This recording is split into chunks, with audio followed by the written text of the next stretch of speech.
सम्माननीय सभामुख महोदय, तपाईँ यो बाल्नुभयो, किन बाल्नुभयो होला? कोही अरू वक्ता बोल्दाखेरि बाल्नु भएन, समय बोल्नु भएन, मेरोमा किन बोल्नु के अरे समय भन्नुभयो, किन बाल्नुभयो, कम बुझिएन। मान्य सदस्य, परम्परा त्यस्तै रहेछ। परम्परा त्यस्तै हो। ए, भेदभाव गर्ने परम्परा कायमै राख्ने, ल त्यो पनि ठिकै हो। सभामुख महोदय, सभामुख महोदय, यो देशमा सैकड़ों हजारौं पटक संसदको बैठक बसेको छ, तर आजको बैठक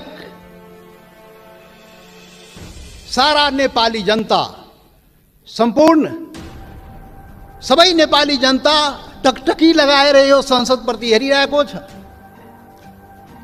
सारा नेपाली जनता, जनताको प्रतिनिधि, यो जुन संसदमा हामी राजनीतिक दलको रूपमा उपस्थित भएका छौं, जनताको प्रतिनिधि तो राजनीतिक दलले आज यो ऐतिहासिक दिनमा के भन्दैछ, के गर्दैछ, तो चाहिँ सबै सम्पूर्ण नेपाली जनताको जिज्ञासा र ध्यान चाहिँ आजको संसदको बैठकमा छ। सभामुख महोदय, त्यसैले यहाँ सञ्चार माध्यम पनि आजको बैठक ऐतिहासिक बैठक भनिरहेको थियो र वास्तवमा भन्यो भने आजको बैठकमा वास्तवमा ऐतिहासिक बैठक नै हो। सभामुख महोदय, त्यसैले ऐतिहासिक बैठकको दिन के बत्ती बाल्ने, के समय निर्धारण गर्ने, बोल्ने मनमा भएको कुरा बोल्न दिनुपर्छ। सभामुख महोदय, सभामुख महोदय, आजको सामान्य यो प्रस्ताव होइन। सभामुख महोदय, यो देशको भूमिको सवाल हो। देशको भूमि आफ्नो नेपालको नक्सामा राख्ने सवाल हो, त्यो प्रस्ताव आएको छ आज। यो सामान्य प्रस्ताव होइन। सभामुख महोदय, सम्पूर्ण नेपाली जनताको ढुकढुकी त्यहाँ रहेको छ। सभामुख महोदय, भावना चाहिँ रहेको छ त्यहाँ। त्यो सम्बन्धमा बोल्दाखेरि जनताको प्रतिनिधिले आफ्नो कुरा राख्न सक्नुपर्छ। त्यसैले आज प्रतिबन्ध नलागियो। सभामुख महोदय, सभामुख महोदय, यहाँ आजको जुन सवाल हो, जुन प्रस्ताव हो, तो राष्ट्रियतासँग पनि जोडिएको सवाल हो, सम्पूर्ण नेपालीको भावनासँग पनि जोडिएको सवाल हो, देशको के भन्छ सार्वभौमिकता, देशको अखण्डतासँग पनि जोडिएको सवाल हो। र त्यही सवालको रूपमा आज यो चाहिँ नेपालको नक्सामा त्यो चाहिँ तो कालापानी, लिपु लेक र लिम्पुवाधुरा लगायतका त्यो भूभाग नेपालको नक्सामा राख्ने प्रस्ताव यो संसदबाट स्वीकृत गराउन आइएको प्रस्ताव हो। सभामुख महोदय, त्यसैले आजको प्रस्ताव बडा महत्त्वपूर्ण प्रस्ताव हो नेपाली जनताको लागि। सभामुख महोदय, नेपाली जनता, आफ्नो सम्पूर्ण नेपाली जनता, हिमाल पहाड तराई मधेसका सबै नेपाली जनता आफ्नो देशप्रति, आफ्नो भूमिप्रति सजग छ, समर्पित छ, संवेदनशील छ। यो कुरा आज यो बैठकले देखाउन सक्नुपर्छ। आज यो कुरा हामीले आफ्नो कामबाट देखाउन सक्नुपर्छ। त्यो देखाउनुपर्छ, हामी देखाउला। सभामुख महोदय, यो गर्दाखेरि यहाँ अब के भनौं, विभिन्न आग्रह पूर्वाग्रहले पनि कुराहरू त सुनिन्छ। राष्ट्रियताको सवाल पनि एक लौटी रे, कसैको एक लौटी राष्ट्रियता रे। राष्ट्रियताको सवाल आउँदाखेरि ए त्यो मधेसीले राष्ट्रियताको कुरा गर्छ र? ए गर्दैन नि। अरे राष्ट्रियता कसैको एक लौटी होइन, याद गर्नुहोस्। सभामुख महोदय, म सबैलाई आग्रह गर्न चाहन्छु, राष्ट्रियता भनेको सबैको सम्पूर्ण नेपाली जनताको नेपाली राष्ट्रियता हो। कुनै एउटा वर्ग, एउटा जाति, एउटा समुदाय, एउटा क्षेत्रको राष्ट्रियता हुनै सक्दैन। यदि त्यस्तो राष्ट्रियता भयो भने त्यो पङ्गु राष्ट्रियता हो, त्यो राष्ट्रियता चाहिँ काम लाग्दैन। त्यो राष्ट्रिय एकतालाई सबल गर्न सक्दैन, बलियो पार्न सक्दैन शाहमुख महोदय। त्यसैले आजबाट राष्ट्रिय एकताको परिभाषा, राष्ट्रियताको परिभाषा र राष्ट्रवाद, राष्ट्रघातको परिभाषा ठिकसँग व्याख्या गरिनुपर्छ र बुझिनुपर्छ शाहमुख महोदय। शाहमुख महोदय, म धेरै आज म केही कुरा राखौँला, समय अलि लिउँला तपाईँको, र यो पनि देश र जनताकै हितमा हुन्छ, राष्ट्रिय एकताकै लागि हुन्छ, राष्ट्रियताका लागि बलियो बनाउने काम हुन्छ, जुन आज म विचार राखिरहेको छु शाहमुख महोदय। शाहमुख महोदय, यस्तो संवेदनशील घडीमा एकता देखाउने हो। नेपाली जनताले आफ्नो एकता नदेखाए आफ्नो सवालको लागि, आफ्नो भूमिको लागि त कसले देखाइदिने हो? नेपाली जनताले नै देखाउने हो र नेपाली जनताको प्रतिनिधिमूलक संस्था, यो प्रतिनिधि सभाले देखाउने हो। शाहमुख महोदय, हाम्रा धेरै आउला यो संविधान संशोधनको कुरा आएको छ। यहाँ नक्सालाई लिएर त्यो चाहिँ संविधानमा, त्यो अनुसूचीमा संशोधन गर्ने प्रस्ताव आएको शाहमुख महोदय। तो कालापानी लिपु लेक, लिम्पुवाधुरा सहितको भूमि त्यो नेपालको हो भनेर त्यो चुच्चो त्यो हुने गरी त्यो नक्सा चाहिँ संसदबाट पारित गराउन प्रस्ताव आएको शाहमुख महोदय। संविधान संशोधन गर्न प्रस्ताव आएको शाहमुख महोदय। शाहमुख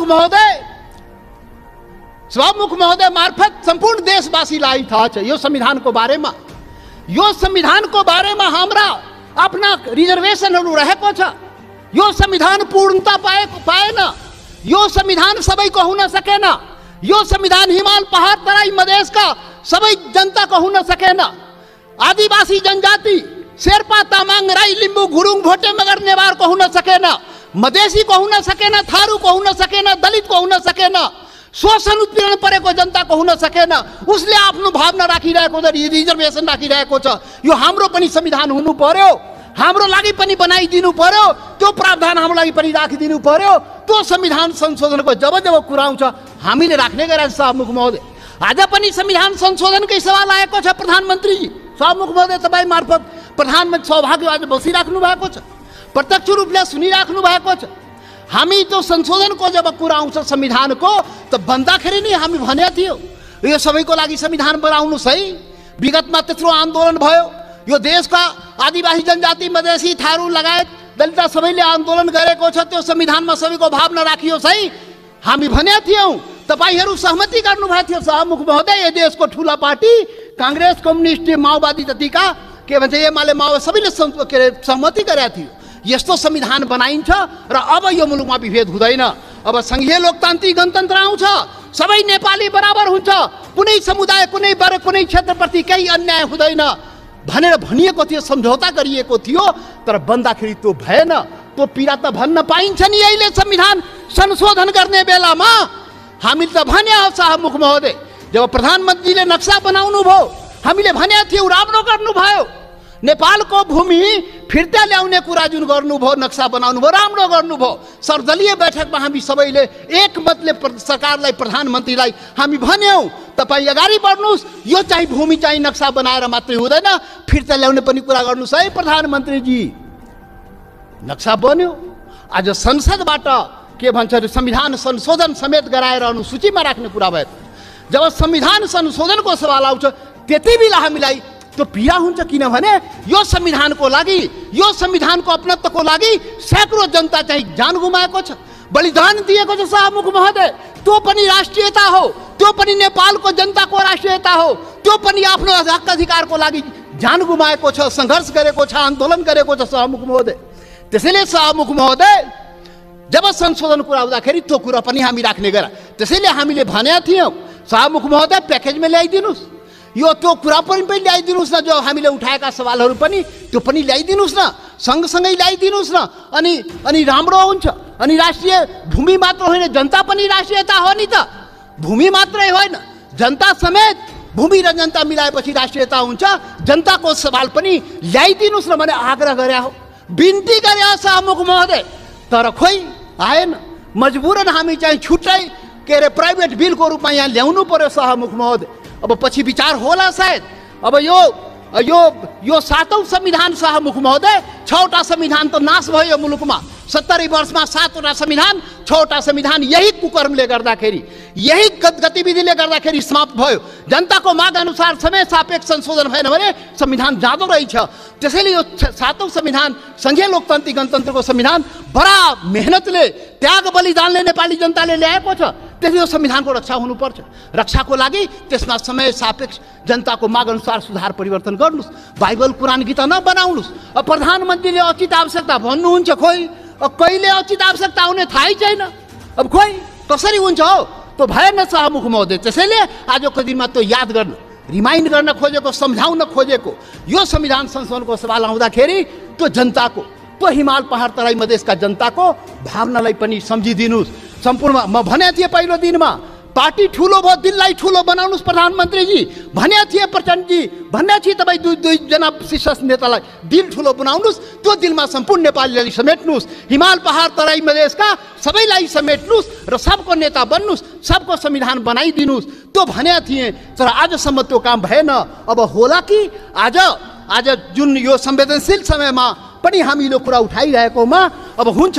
त्यसैले सभामुख महोदय, सबै असन्तुष्टिका बावजुद हाम्रो पुरै असन्तुष्टि छ संविधानप्रति, हाम्रो अधिकारप्रति, पहिचानप्रति, यो देशको जनताको अधिकार र पहिचानप्रति, हिमाल पहाड तराई मधेसको जनताको अधिकार र पहिचानप्रति, उसको समानता र विभेद के विरुद्धमा यो विभिन्न कुराहरू, हाम्रा रिजर्भेसन छ, हाम्रा असन्तुष्टिहरू छ। तर पनि आज जब देशको सवाल उठेको छ, राष्ट्रियताको सवाल उठेको छ, हाम्रो भूमिको सवाल उठेको छ, यो अवस्थामा सबै असन्तुष्टिहरूलाई थाती राखी जनता समाजवादी पार्टीले यो प्रस्ताव, जुन यो नक्सा सम्बन्धी प्रस्ताव जुन आएको, त्यो प्रस्तावलाई जनता समाजवादी पार्टीले सहर्ष समर्थन गर्दछ। त्यसलाई हामी सर्वसम्मत रूपले समर्थन गरेका छौँ सभामुख महोदय। याद रहोस्, हाम्रा असन्तुष्टि हिमाल पहाड तराई मधेसका जनता, तो शेर्पा तामाङ राई लिम्बू गुरुङ भोटे मगर नेवार थारू मधेसी दलित, त्यो जनताको भावनालाई बुझिदिनुहोस्। यसरी देश चल्दैन त्यति मात्रै भन्ने हो सभामुख महोदय। जनता समाजवादी पार्टीले यो प्रस्ताव, जुन यो नक्सा सम्बन्धी प्रस्ताव जुन आएको, त्यो प्रस्तावलाई जनता समाजवादी पार्टीले सहर्ष समर्थन गर्दछ। त्यसलाई हामी सर्वसम्मत रूपले समर्थन गरेका छौँ सभामुख महोदय। यसरी देश नचलाउनुहोस्, यो सबैको देश हो। राष्ट्रियता भनेको सम्पूर्ण नेपालीको जनताको मनमा आफ्नो देशप्रति भावना छ र त्यही भावनाको यहाँ प्रतिबिम्बित यहाँ भएको छ। जति असन्तुष्टि भए पनि जब देशको सवाल आउँछ, हामी एकजुट भएर उभिन्छौँ। आज हाम्रो बारेमा त अनुहार हेर्ने बित्तिकै मधेसी, यो त राष्ट्रघाती नै होला, यो त मधेसी, यो त विदेशी नै होला, यो त भारतीय नै हो भनेर कुण्ठाबाट भरिएका नस्लीय चिन्तन बोकेकाहरू आजदेखि त्यो हटाइदिऊ। नेपाली सीमाको रक्षा प्रत्येक मधेसी सेना भएर सीमाको रक्षा गरेको छ सभामुख महोदय। नेपालको सेना त्यहाँ बस्नु पर्दैन। मधेसी जनता त्यो सीमाको रक्षा गरेको छ, इमान्दारीसँग गरेको छ। तपाईँ विभेद गरे पनि, तपाईँ अन्याय गरे पनि, सरकारले विभिन्न प्रकारले उसलाई पीडा पुर्याए पनि आफ्नो सीमाको रक्षाको लागि लडेको छ, मरेको छ। त्यसैले सभामुख महोदय, अब यो जनता समाजवादी पार्टी, अब भर्खर हामी एकता प्रक्रियामा पुरा पनि भएको छ, निर्वाचन आयोगमा गएको छ। एक भइसकेर यो वैकल्पिक शक्ति निर्माणको लागि, राष्ट्रिय शक्ति निर्माणको लागि हामी प्रक्रियामा अगाडि बढिसक्यौँ सभामुख महोदय। अब अन्तमा सभामुख महोदय, अब तपाईँ लाइन त नकाट्नु होला, अब अन्तमा आइसके। सभामुख महोदय, एउटा कुरा देशवासी जान्न चाहन्छ, ल यो फेरि राष्ट्रघाती यो देशमा हुने हो कि? यो राष्ट्रघाती को हो यो देशमा? पहिचान गर्नु पर्यो। यो राष्ट्रघाती हो को यो देशमा? देश बेचुवाहरू को हो? अरे देश बेचुवाको खोजी हुनुपर्ने नेपाली जनताले त्यो पनि खोजिरहेको छ। अरे त्यो त हाम्रो छँदै थियो नि, त्यो जमिन, तो काला पानी लिपू लेक लिपुआधोरा सहित को नक्शा तो नेपाल को नक्शा में तो थियो 58 वर्ष पहले। अरे कुन देश बेच्यो वाले देश बेच्यो श्वेत पत्र खोइ जारी गरेको श्वेत पत्र जारी गर्नु पर्दैन। टुडी खेलमा राष्ट्रघातलाई झुन्ड्याउनु पर्दैन ढाकछोप गर्ने। अरे सभामुख महोदय महाकाली सन्धि हुँदाखेरि अरे 25 वर्ष पहिले महाकाली सन्धि भएको थियो र यही संसदबाट पारित गराइएको थियो। त्यो महाकाली सन्धि कसरी भयो? अरे त्यसमै थियो नि महाकाली सन्धिमा लिपुले काला पानी र लिम्पुआधुराको महाकालीको स्रोत त्यो नदीको स्रोत मुहान कता त्यो क्लियर भएको भए त हाम्रो जमिन मिचिन थियो र किन भएन? यही संसदबाट पारित गराइएको थियो। कसले पारित गरायो? कसले सम्झौता गर्यो? कसले पारित गरायो? म त सुनेको छु त्यति बेला म सांसद थिइनँ। पार्टी पनि फोरेर पारित गराइयो भो। अब अरे कस्तो राष्ट्रवादी काम गरे हो? महाकालीलाई संसदबाट पारित गराउँदाखेरि त्यो मुहानको चाहिँ महाकालीको मुहानको चाहिँ पत्तो नलाउने र त्यसलाई चाहिँ संसदबाट पारित गर्ने। त्यसैले राष्ट्रघातीको पहिचान हुनुपर्छ सभामुख महोदय। सकिनै लाग्यो सभामुख महोदय। यो राष्ट्रवादी कुरा हो, यो खोखला राष्ट्रवादी कुरा होइन। यो राष्ट्रघातीलाई पर्दाफास गर्नुपर्छ नेपाली जनताको बीचमा। को राष्ट्रवादी हो यो देशमा? राष्ट्रघाती मधेसीलाई राष्ट्रघाती भन्ने, मधेसीलाई राष्ट्रवादी नभन्ने। मधेसी जनता यो देशको मधेसी जनतालाई त्यसरी औँला ठुर्याउने काम कसैले नगरोस् राष्ट्रवादको मामलामा। सभामुख महोदय कतिचोटि अग्नि परीक्षा दिने हो, कतिचोटि प्रमाण दिने हो हामी? यस्तो अग्नि परीक्षा नलिनुस् सभामुख महोदय। सम्पूर्ण नेपाली जनतालाई म यो रोस्टमबाट आग्रह गर्न चाहन्छु, यस्तो अग्नि परीक्षा नलिनुस्।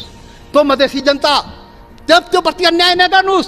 यो देशको आदिवासी जनजाति प्रति अन्याय नगर्नुस्। त्यो थारूमाथि अन्याय नगर्नुस्। त्यो दलितमाथि अन्याय नगर्नुस्। कुटी मार्दियो त दलितलाई। माननीय सदस्य तपाईँ बोल्दै गर्दा थाहा भएन, मैले 7 मिनेट समय थपिसकेँ। म सकिहाले भए 1-2 मिनेटमा सकिहाल्छु।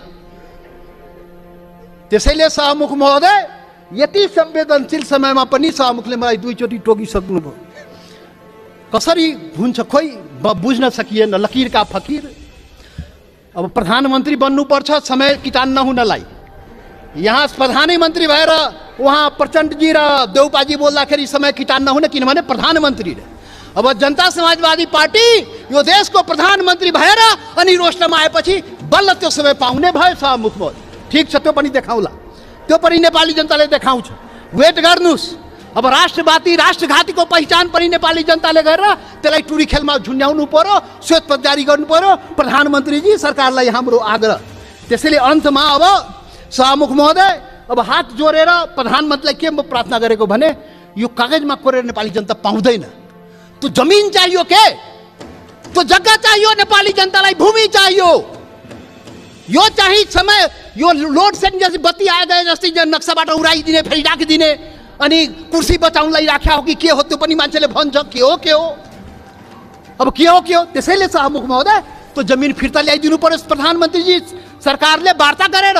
फेरि वार्ता हेर्नुहोस् सभामुख महोदय, यो बडा संवेदनशील कुरा म भन्दैछु। नेपाल भारतको सम्बन्ध सिंहदरबार र दिल्ली दरबारले बनाएको होइन, याद गर्नुहोला। यो देशको प्रधानमन्त्री केपी ओली र मोदी नरेन्द्र मोदीले बनाएको सम्बन्ध होइन। यो दुई देशको जनताको बीच बनेको सम्बन्ध, हजारौं वर्षदेखि बनेको सम्बन्धको कडी हो। त्यो हर प्रकारको सम्बन्ध जनताको बीचमा छ, खुला सीमा छ। तरौं जनता जो तपाईको जनता मधेसको जनता हो त्यो त्यसको उपभोग गरिरहेको छ। ऊ आफ्नो दाल नुन चिनी कसरी आउने हो, दवा दारूको त्यो आफ्नै स्तरबाट त्यहाँबाट ल्याउँदो रहेछ। नेपाल सरकारलाई थाहा नभए मतलब नभए पनि चलिरहेको छ। त्यो सम्बन्ध हो, विशेष सम्बन्ध हो। त्यसैले वार्ता राम्रोसँग गर्नुस् र भूमि फिर्ता ल्याउनुस्, वार्ताको माहौल बनाउनुस्, वातावरण बनाउनुस्। यहाँ संसदमा उल्टा पल्टा कुरा गरेर सम्बन्ध के छ माहौल बिगारेर त्यो चाहिँ अलि अप्ठ्यारो भइजान्छ सभामुख महोदय। त्यसैले त्यो चाहिँ वार्ताको माहौल बनाएर हामीलाई जग्गा फिर्ता चाहियो, नेपाली जनतालाई के अरे यो जग्गा फिर्ता चाहियो। त्यसैले अब जनताले के भन्छ भने यो कोरोनाको अवसरमा जनताको जीवन रक्षा नगर्ने सरकारले हाम्रो भूमिको रक्षा गरिदिन्छ भने जनताले भनिरहेको छ त्यो चुनौती तपाईको अगाडि छ। जनताको जीवनको रक्षा पनि गर्नुपर्छ, हाम्रो भूमिको रक्षा पनि गर्नुपर्छ। धन्यवाद।